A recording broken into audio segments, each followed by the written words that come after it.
Let's start right away, sir, with Greece, obviously the big topic of the day. What does it mean for Russia? Well, first of all, it's a bad signal for our own riots, which probably will be in the making if we misbehave ourselves in the economic field, because we have to be very careful. But second of all, of course, it's a bad sign for those who care about our currency reserves. It's 1/4 is euro denominated, and if euro goes down, European integration on big question mark, Ireland, Portugal, Spain, Italy in the making. So we have to think about reorientation of Russian exports, and we have to think very hard about our strategic alliance with China then, and with resurgent Asia. There's going to be an election in this country in March of next year. How big of an issue is it for investors, who runs, and the fact that we still don't know? The fact that you still don't know is a bad thing, because two candidates, Mr. Medvedev and Mr. Putin, become sort of lame ducks because of this uncertainty. Putin is associated with so-called Stability Party. Let's keep it quiet, let's keep it stable, let's see what happens in 10 years.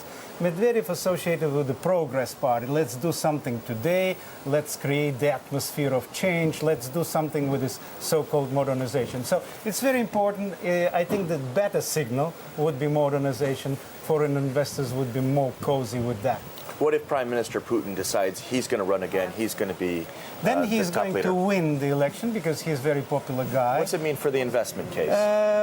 Well, I think that he will change some of his mantras of stability and will attack some of the economic issues which we have. And he has to change his way of behavior and his way of treating foreign investors. I think he will change himself first and then his economic course. He's not a threat to the West, though. He's a much more accurate and careful person than that.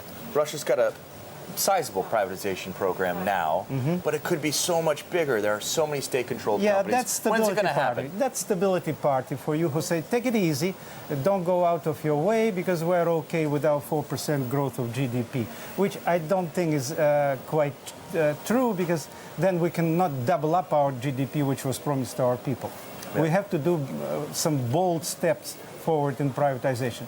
But again, if he wins, if he decided to run, which I'm not so sure, and if he wins, he will change You're his not course. sure that Prime Minister Putin has decided to Prime come Minister back? Putin, I think, will handle it back to President Medvedev. You and do? It will be, from his personal perspective and from the perspective of the modernization, it would be a better step to. And what's that mean for the market?